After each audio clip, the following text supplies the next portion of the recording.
What is poppin' YouTube? Back again with another video. Today we're doing my buy low, sell high candidates for week 8 fantasy football. Hit that like button, hit that subscribe button, and let's go.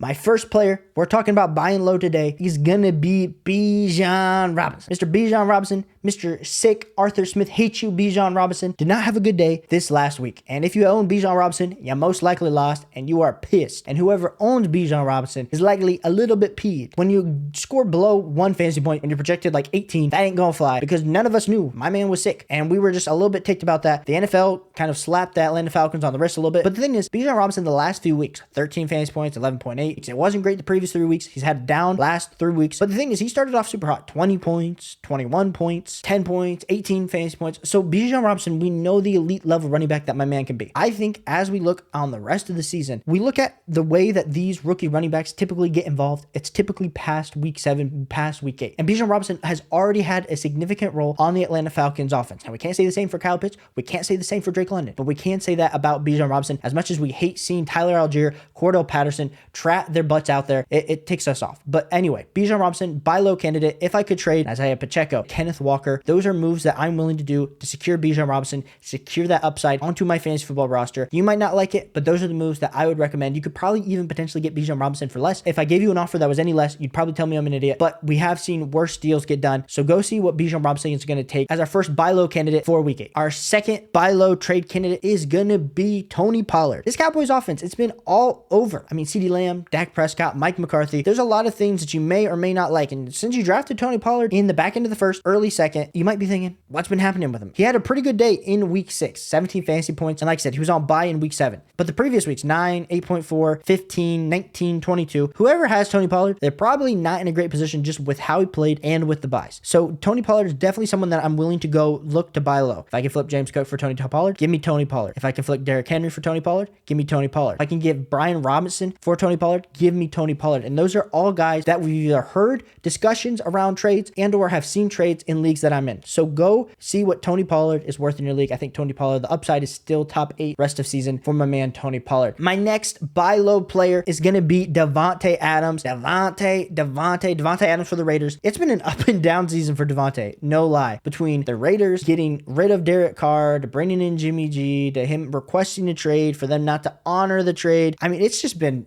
up and down for my man Davante. And the thing is, Davante, even through the ups and downs, he's still a wide receiver 1 on the season as the wide receiver 10. 12.7 fantasy points is what he had this last week versus the Bears, versus the battle of the backup quarterbacks. But 4.9, 8.5 the previous few weeks, 15.5. The only thing that is holding his points per game numbers together to the elite level that we're usually accustomed to seeing with Davante Adams is the 42-point game in week 3, because he's averaging 16.7 fantasy points per game in PPR. Now, you drafted him in the early second, back into the first. Davante Adams, really great value. But whoever has Davante might be getting a little sick of Davante, even though we look at Davante as a top 7 wide receiver rest of season. If I can capitalize on selling high on maybe someone or buying low, these are some moves that I would be thinking about. Michael Pittman Jr. in a piece for Davante, Jacoby Myers in a piece for Davante, maybe even putting like Jordan Addison and a lower end running back together to go up and get Davante, because whoever has Davante, they're probably not feeling great. Now, depending on your format, people might be like, you're an idiot for sending me trying to think I'm going to trade Davante, because if they love Davante like I love Davante, I'm just like, He'll figure it out. But for some people in this fantasy football space, they lose 2 games and they freak out like their season's going to be over with. And it's a long season. Go get Davante Adams. He's my next buy low candidate. My next buy low candidate is going to be another wide receiver who was actually on the struggle bus. It's going to be Calvin Ridley. Calvin freaking Ridley. We do love Calvin Ridley. He had a great first week, and then Trevor Lawrence decided to stop looking his way. Christian Kirk, monster. Evan Ingram, monster. Travis Etienne, monster. I mean, there's just a lot of mouths to feed in this offense. Now, if you've had Calvin Ridley, the last 2 weeks have absolutely killed you. It's not good. He's almost moving to the point where you have to bench him. It's been that bad. But when you look at the upside that Calvin Ridley does possess, it wasn't a few years ago, before he dealt with putting the money on the games,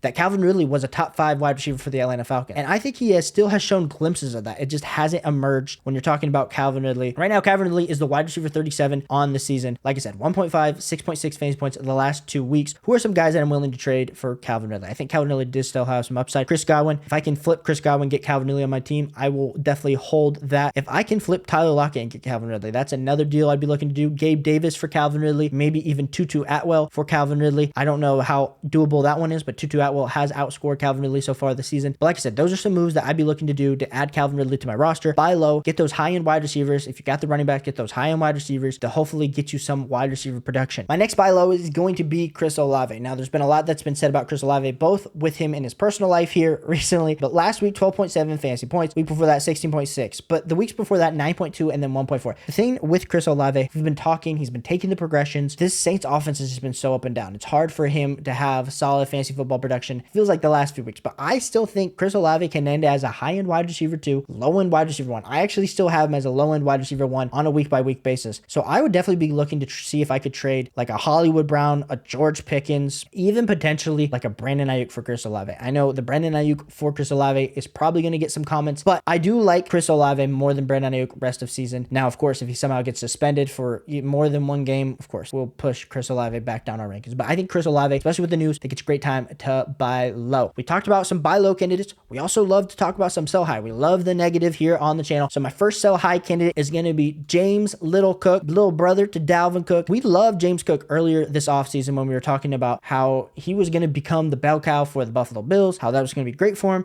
and how the value that we were seeing when he was getting drafted in the 7th round of fantasy football drafts just felt a little bit ridiculous. And we're sitting here at James Cook, RB14. So definitely has paid off so far. But this last week had a 19.2 fantasy points, which is great. But the previous week, 7.1, 5.1, 14.7, 13.2. I think the time to capitalize on James Cook and his overall upside right now is now. Because I think you could flip James Cook and go get Tony Pollard. I think you could flip James Cook and go get Josh Jacobs. I think you could flip James Cook and Isaiah Pacheco, a Kenneth Walker if you add maybe a piece on. And those are all moves that I would really much prefer. I know some of those guys have been struggling here in recent weeks, but I would absolutely love to get James Cook off my roster. Even if I traded James Cook for Derrick Henry and all the question marks that he has, that's another move that I'd look to do for James Cook. Sell high on James Cook. My next sell high player is going to be Jerome Ford. Jerome Ford had an absolute monster day before he ended up with that ankle sprain. And the thing with that ankle sprain for Jerome Ford is that it's going to keep him out for a week to 2 weeks. But the thing is, Kareem Hunt came in, looked super productive. And we've been talking about how we thought at some point Kareem Hunt would actually overtake Jerome Ford for the majority of the touches. Well, the time is now. And if we're just assuming that when Jerome Ford gets back to being healthy off of this ankle sprain, that he's just going to come back in, take the majority of the touch work, I think that just feels a little dumb, especially considering the fact that this Brown offense hasn't looked good. The offense hasn't looked good. So if I can get out on Jerome Ford now, I would be looking to do that. If I can flip Jerome Ford and I can go down and get someone like a James Conner, even with the injury, if I can flip Jerome Ford in a piece and go get Jahmyr Gibbs, even though Jahmyr Gibbs had an amazing list last week, those are moves that I'm potentially looking to do to get off of Jerome Ford, knowing that I could find maybe the same type of upside somewhere else that's a little safer. My next sell high player is Najee Harris. Najee Harris, man, 15 fantasy points this last week, but it's the best fantasy football day the man's had. And so if I can go flip Najee Harris right now, that's a move that I'm willing to make.